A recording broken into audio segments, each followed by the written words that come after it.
歡迎收聽 Here Observe True 頻道，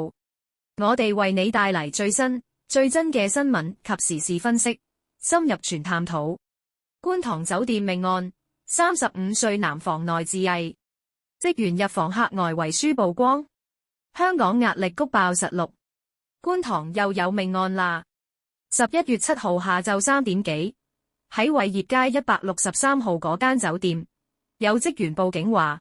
房入面有個男住客好似出事，警方、消防齊齊衝上去，一開浴室門，哇！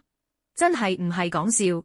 入面有個35歲姓冼嘅男人，用一條大概1米長嘅尼龍繩上吊喺浴室入面，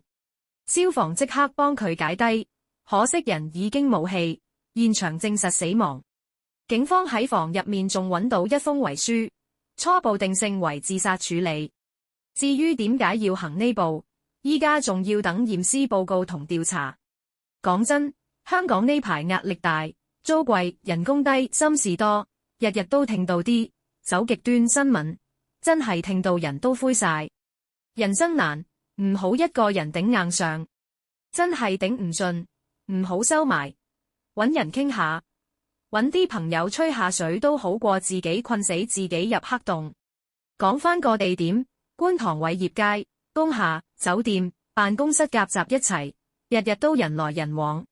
估唔到喺人聲鼎沸入面，竟然有個咁靜嘅悲劇發生，命都冇埋，真係抵死又心酸。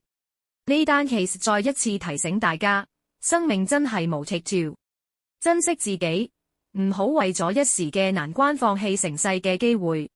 如果你唔想錯過最新、最真新聞及時事分析，記得點讚、訂閱 Here Observe True 頻道，撳埋鐘仔，第一時間掌握全球政情動態。多謝收聽。